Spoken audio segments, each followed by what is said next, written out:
بسم اللہ الرحمن الرحیم۔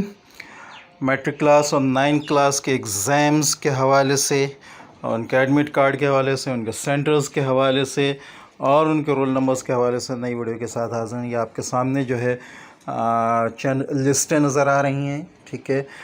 یہ میں نیچے لنک بھی ان کا شیئر کر دوں گا چاروں لسٹوں کا، ٹھیک ہے۔ 4 لسٹیں ہیں۔ پہلی لسٹ آپ کو نظر آئی ریگولر سائنس 2، سیکنڈ لسٹ ہے یہ بوائز کی، نیچے آپ کو نظر آئی ریگولر سائنس 2 گرلز کی لسٹ ہے۔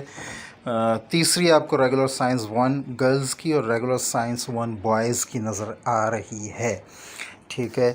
تو یہ ایک چھوٹی سی بات آپ کو بتانی تھی کہ اس کے اندر اس میں میں ایک لسٹ کھول لیتا ہوں، ٹھیک ہے۔ اس کے اندر آپ کے تمام یہ جو چاروں لسٹیں ہیں، ان کے اندر جو سینٹرز کراچی کے اندر مختلف ٹاؤن کے لحاظ سے، مختلف ایریاز کے لحاظ سے جو سینٹر بنے ہیں وہ موجود ہیں، ٹھیک ہے۔ آپ اس میں اپنا رول نمبر، اپنا سینٹر بآسانی دیکھ سکتے ہیں۔ اس کو ڈاؤن لوڈ کریں اور اپنے سینٹر کے بارے میں جانیں کہ آپ کا سینٹر کون سا پڑا ہے۔ اللہ تعالیٰ سے دعا ہے کہ آپ ہر میدان میں، ہر امتحان میں کامیاب ہوں اور اچھے نمبروں سے کامیاب ہوں اور اپنے مستقبل کو اچھا سے اچھا بنائیں۔ السلام علیکم ورحمۃ اللہ وبرکاتہ۔